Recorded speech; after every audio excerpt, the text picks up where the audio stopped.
Welcome back, everybody, to another episode of Driver Stories. This episode's a little different. It's spooky season, and the Halloween is coming up. So we thought it'd be a good idea to do an episode on truck driver urban legends and superstitions. So here with us today is Bruce Pritcher. He's been with LGT since 2014, I believe. 2013, yes. And many of you know Bruce because in his current role, he's driver trainer for LGT. And he's been all over the map, either training or driving, all over the United States. And so today we're going to talk about truckers' legends and myths. And are you a believer? Dun, dun, dun.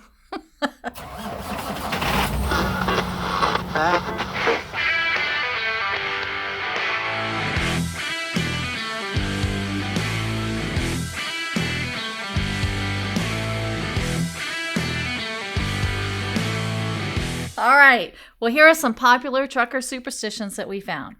Here's the first one, Bruce. You ready? I'm ready. All right. You have to hold your breath when driving by a cemetery. People believe you can breathe in the spirits of the dead and become possessed. I've heard that. But the first thing in my mouth is how many dead people are over there? And everybody says all of them. But I have heard that. Okay, so Bruce, if you don't know Bruce has got a joke for everything. So That's right. Be prepared today. All right, so another superstition is that trucks have to be a she. I did not know that. Yes, absolutely. Because they're like sailors and they're boats, right? That even goes down to pickup trucks. I mean, like I have an old international pickup truck, and it's just called Betsy. That's what we've always called it. So why is it a she? I don't know why that is. Really, I don't, but I know that's what I've always had. Her, the old girl, that's what we call 110, me and Kelly, the old girl. We're going to go get and use the old girl today, No kidding. Yeah. Yeah. So the superstition is that if it's a she, it helps keep the driver safe. I've never heard that. Kind of a sexist little thing, isn't it? Right. Usually that's what happens. The female keeps the male safe, even though, you've seen the old TV shows. Yeah. The male's always the idiot, and the female keeps him from getting hurt. You've seen those. Well, I wonder if what a female truck driver calls her truck.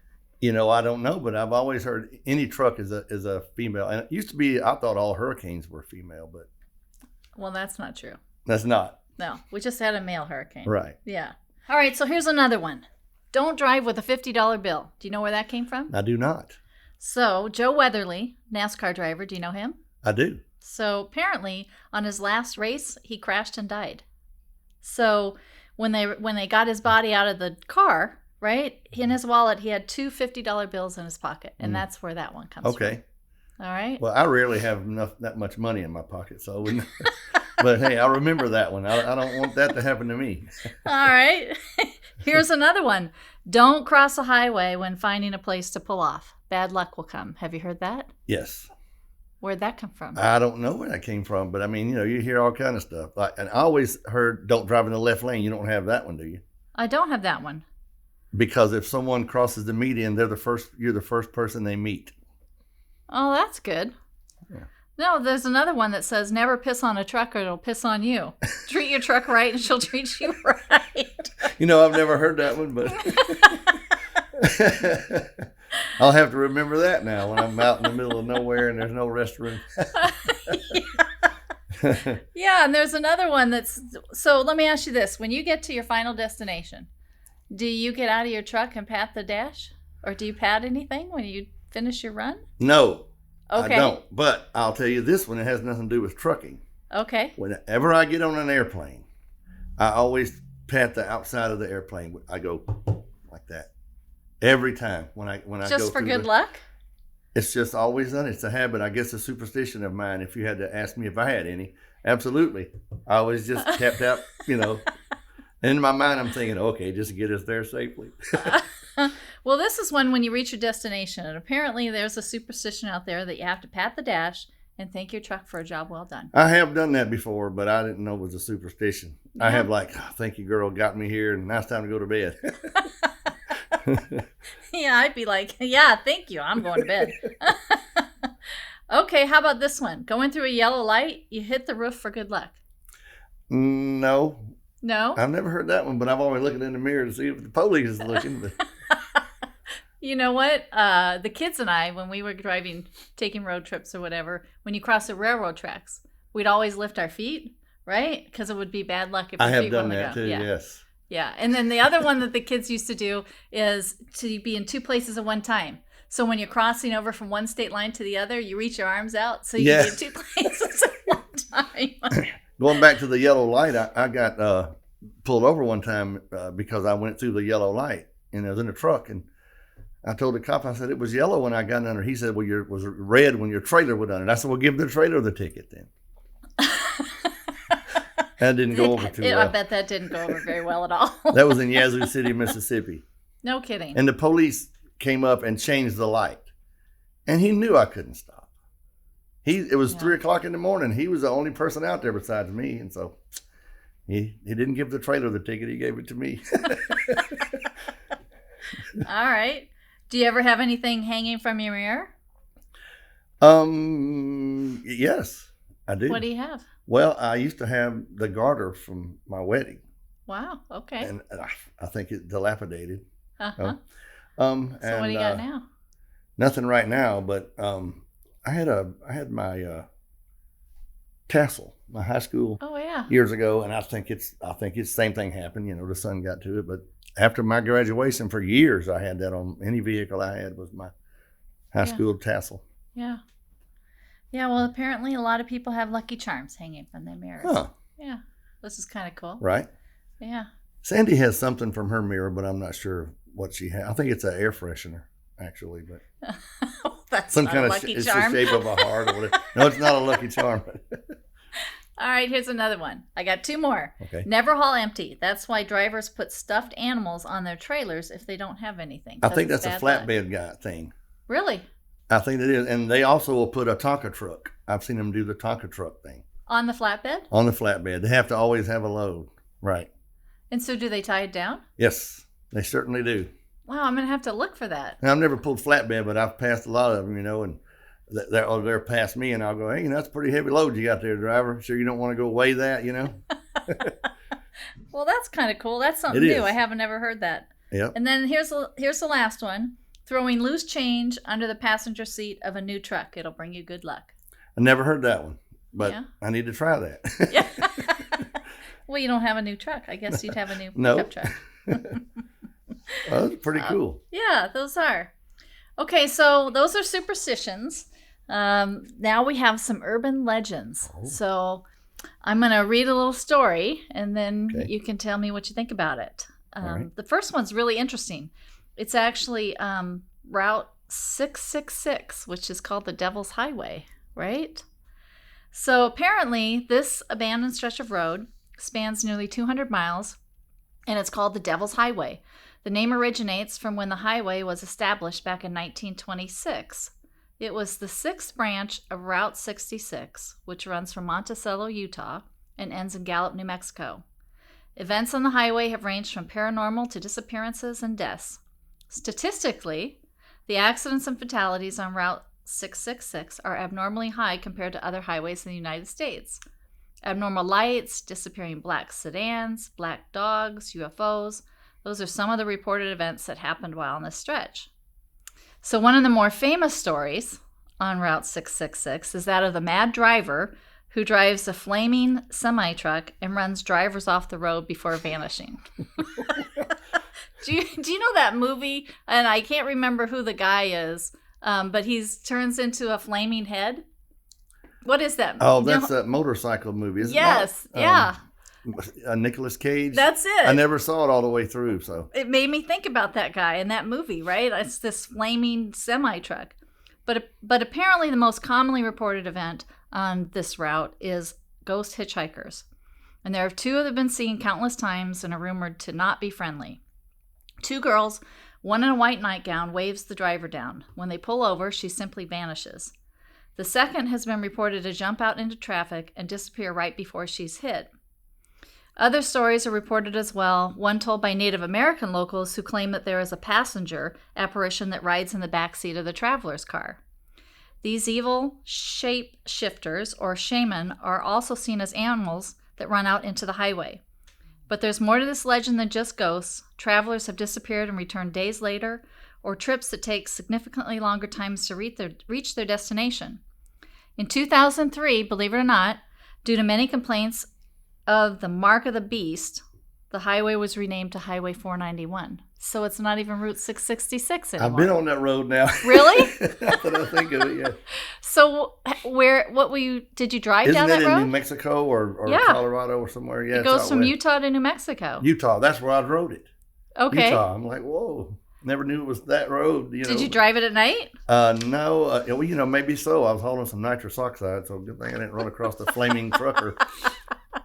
Have you ever seen anything on the road like that? I've seen strange things out on the highway. Yeah, I thought I seen what I thought was UFOs. Yeah? Was it a saucer? It was something that zipped across the sky faster than any airplane I've ever seen. Yeah, it wasn't a shooting star? No. It went side to side, straight across. Straight across, not up and down. In Georgia, I was coming home from work. I was working I was a busboy at a Shoney's restaurant. And, man, that like to kill me too, because I was working till midnight and then getting up at 6 o'clock to go to school. And I'd done that 2 or 3 nights a week. And I don't know if I was, asleep or what, but I saw a flash of light go across the sky. It just kind of hovered and it was gone. Huh. And I have a police officer friend. He's actually a Vietnam veteran. Okay. And we go fishing and hunting and stuff together. Him and a bunch of people over in Jackson he said, I know it was real. He said, I ain't crazy.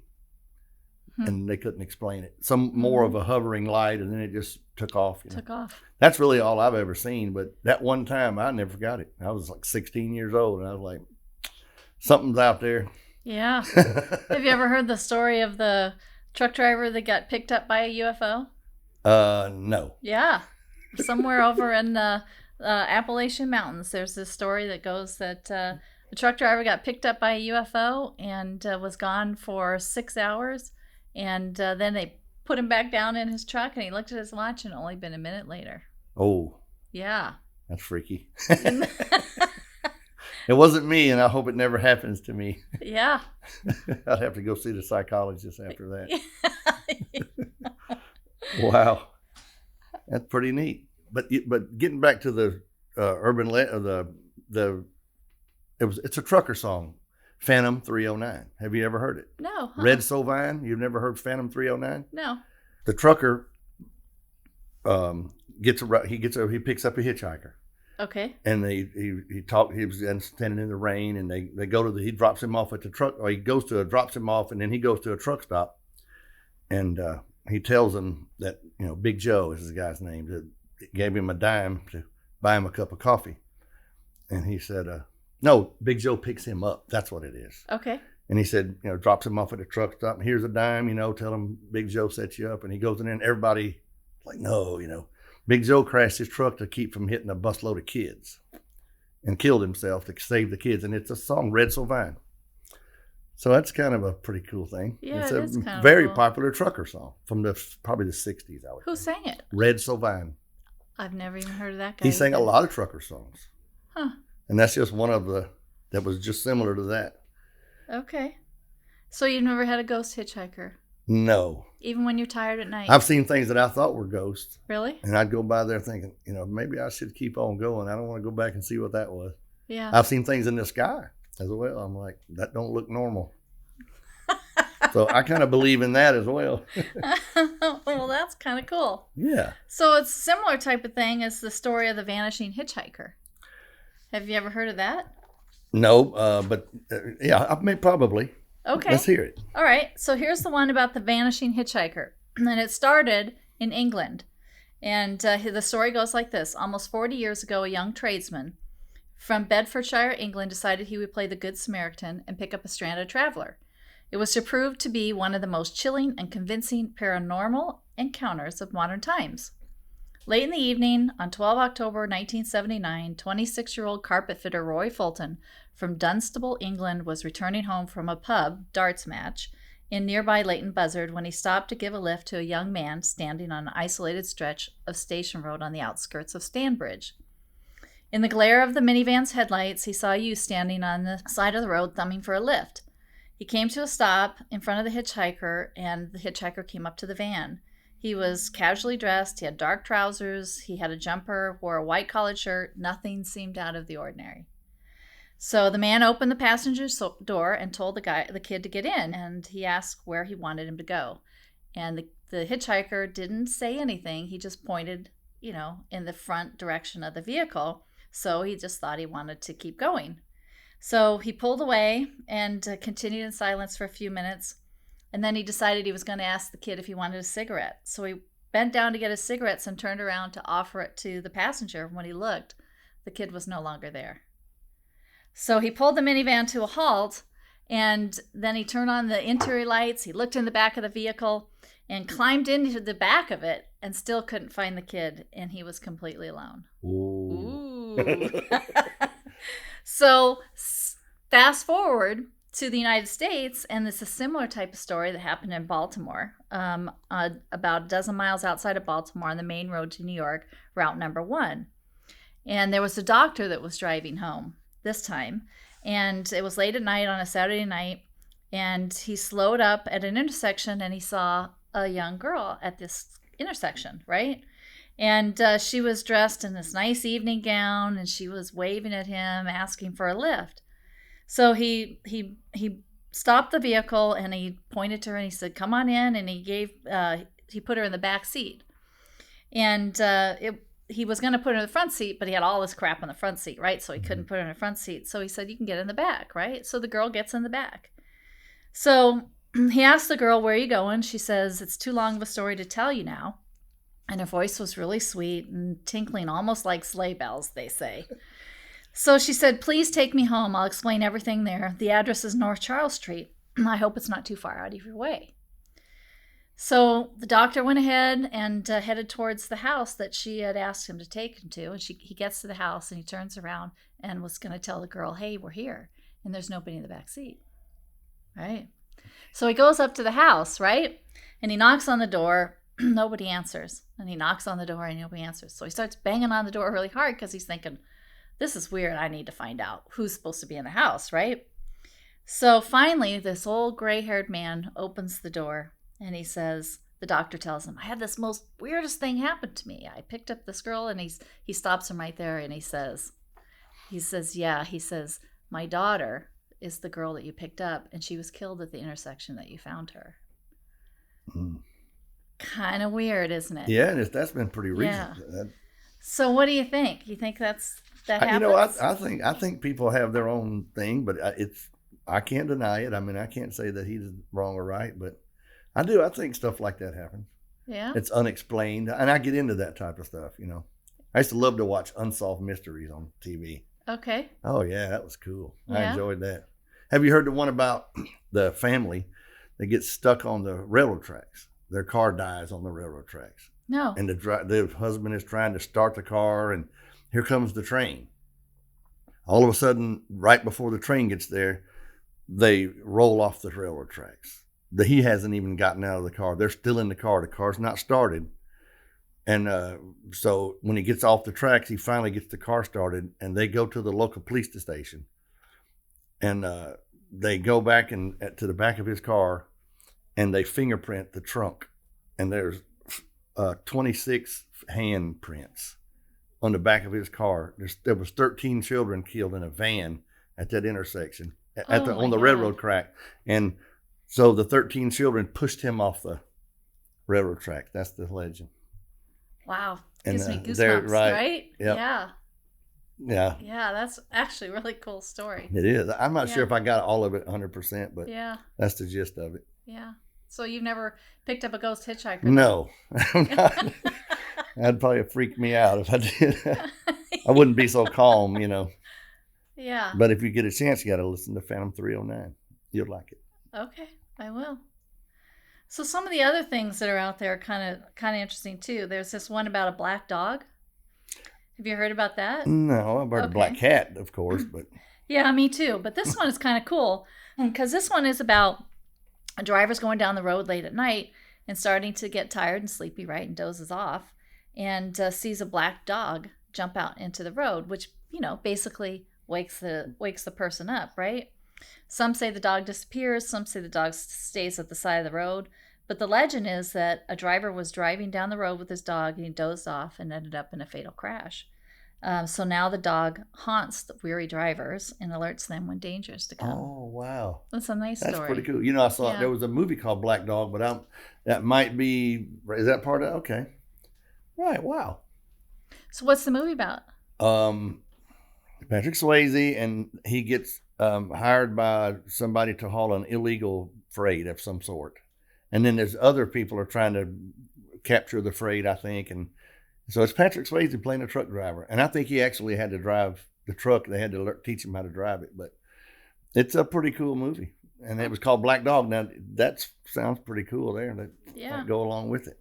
Yeah, there's another one about high beams, right? And it's kind of the same thing, right? It's a story about a young woman stops at a gas station at night and she runs inside for something. She gets in her car and pulls out to the highway. And a truck driver that was also at the gas station follows her onto the highway. As she's driving, she notices the driver keeps flashing the high beams at her. So apparently that continues for quite some time, and the woman grows worried that she's being followed. So finally, after having enough, high beams flashing at her, she pulls off and runs inside to tell somebody. And the trucker had followed her as well inside. So she demands to know what he wants, and that's when the man says, "There's a killer in your back seat. Every time he raised his weapon up, I flashed my lights, and he would crouch back down." And so then she looks in the back seat of her car, and she sees a man lying in wait. Wow. So kind of a cool story that too, is a cool right? Story, that there's a good Samaritan truck driver out there just trying to take care of young women. If it was me, I'd have a lot of words for that guy. Yeah. I'd have to apologize after I got done. Yeah. Wow, that's cool. I haven't heard that. Me neither. And then the last one I have today is about parking. There's no parking. So cemeteries, right, give most people the creeps, which is kind of interesting because when I was a kid and I was growing up in Des Moines, at the end of our street, we had a cemetery. And right next to the cemetery, there was a house where an old man lived. And we would run behind the cemetery into the woods. And the legend was that there was an old man and he had a shotgun. And if he caught you, he was going to shoot you. Okay. So we were always hiding out in the woods behind the cemetery. But anyways, cemeteries give people creeps mostly for good reason. This story talks about a driver who pulls off to the side of the road for a night's sleep. The driver goes through a small town, and on the outskirts, he's passed by a cemetery. He finds a spot and goes to sleep without problems, but wakes up around 3 a.m. by a loud bang. The trucker looks around, but nothing is inside the truck. Then another bang hits the driver's side door. The driver looks out the window and sees nothing. Suddenly, the whole truck starts to shake violently, and when the shaking subsides, the driver thinks he's in the clear until he hears the door is unlocked. The passenger door opens and he hears something climb in. The cab light turns on, and when the driver looks in the front seat, nobody's there. Ooh. That's kind of creepy too, that is isn't creepy. it? This is more of a funny story about cemeteries. My father grew up across the road from the Baptist church where he lives, where they went. And there was a lot of probably half the people buried there are kin to me. But they have probably a lot of taller gravestones from back in the day. And a lot of the people would walk. Some of them didn't have cars. This was back in the 30s and 40s. And there was a little store, not a convenience store, but like a store down the road from a lot of people. They'd walk there instead of drive.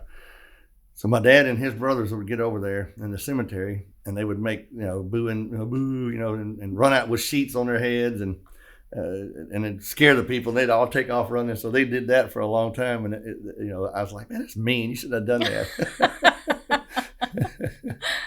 Yeah. I always heard don't step on a grave. If you're in a cemetery, just walk around. If the headstone, they're this far out. So I don't want to stand on the grave. I always heard that was bad, to stand on someone's grave.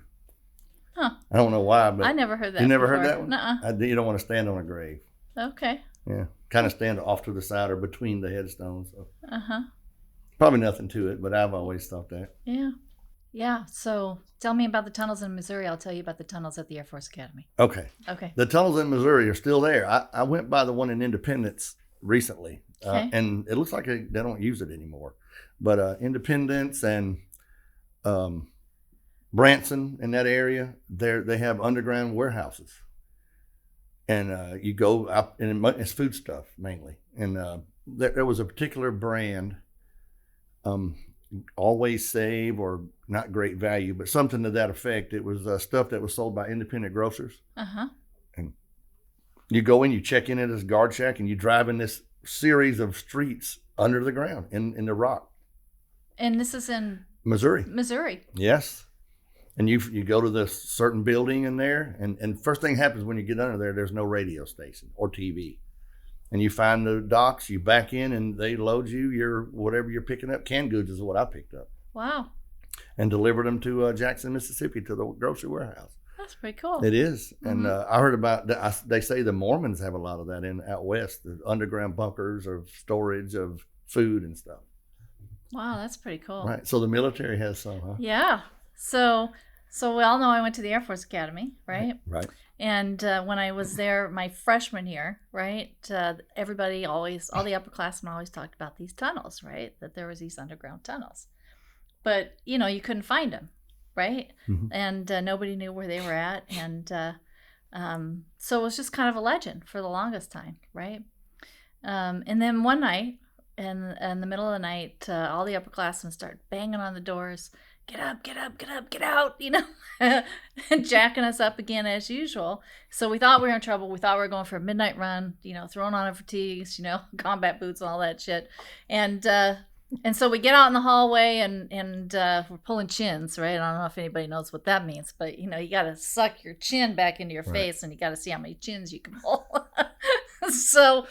So anyways, it was then they started us marching down the hallway. So we start going down these stairs, and we keep going down, and then we go past these doors that, look like walls, right? And so finally we get down way into the underground, and there's these tunnels. And the tunnels actually connect the big building to what was called the field house. And so we walked across the field house, and it was the coolest thing, because right there was, I'm pretty sure that it was what was Daniels? What was the country music star? Charlie Daniels. Charlie Daniels. So we get in the field house, and all the upperclassmen bring all the lowerclassmen in marching, and there's Charlie Daniels just picking his guitar and singing. Wow. It was the coolest thing ever. Oh, yes. And that was the one and only time we got to see the tunnels. Ain't that But something? It was like this motivation, how they get with the military and try to get kids motivated. Pretty cool. It was cool. I thought of one more little urban legend or thing, and my wife, this is from her. We live on a road called Pleasant Hill Road, and now it's about maybe 7 miles long or so, but it's kind of hilly and curvy. So right before you get to our house, there's what they call a hollow, or then the country folks say holler, So you go down this hill and back up, and she always says that's Jerry Ware Hollow. And I said, well, what does that mean? That's where a guy named Jerry Ware was killed in that. When they were kids, killed in that this when you're going off the hill, the sun shines in your eyes, and especially in the fall and winter, and it's real bright. And somebody crossed over the line and hit him head on and killed him. But so now, if we go past that, if I'm almost home, you say, where you at? I'm in Jerry Ware Hollow. So, wow. And that comes from Sandy. That's awesome. Yeah. Yeah. One of the last things that I can always think about with superstitions and weird stories, and kind of in keeping with Halloween, is a convoy. Have you ever been in a convoy? I have. Really? Mm-hmm. So tell us about it. Okay, so it was, I not long started driving a truck, probably it was in the mid 80s. Okay. Probably 85, 86. And we're coming from California going to Chicago. We had a load of oranges on. And we were overweight. We had went around all the scales that we could. And we got to Nebraska, or the Nebraska state line out of Wyoming. Mm-hmm. Or is it Wyoming that crossed? Anyway, Yeah, it does. Pine Bluffs, Wyoming there. And it's my turn to drive. We were teaming. And so for whatever reason, I was in the left lane. No, I come up on 3 trucks, and they were all cattle haulers. And they were in the left lane, so I got over behind them, and I got on the CB, and I said, y'all need to get out of my way. Y'all are in my way. We're running about, we're clicking above the speed limit, because we had to go. We were running late because of dodging the scales, And so they slid over, and I passed them. Then they fell in behind me. And the further we went, I kept looking in my mirror, man, the trucks, we probably had 25 or 30 trucks. Wow. In a row, and it was real early on a Sunday morning. we got to probably close to Grand Island, and we met a Nebraska state trooper. Oh. Well, he turned his lights on, and then when he saw how many trucks was in the row, he shut them off and just let us go. But we made it across Nebraska in 5 hours and about 40 minutes from one end to the other. Well, we want to make sure our listeners know they're not supposed to drive that fast. This was in the 80s, and we didn't care then. not anymore. Yeah, that was one of those spooky stories that we don't want to No, that's a spooky right? story. Yes. Don't do that. Well, on that note, we want to thank Bruce Pritcher for being with us today, and we wish everyone a happy Halloween. We hope you get lots of trick-or-treat candy, and hope you don't have any of those superstitions or things happen to you on the road. And don't forget to listen to Phantom 309. And Phantom 309.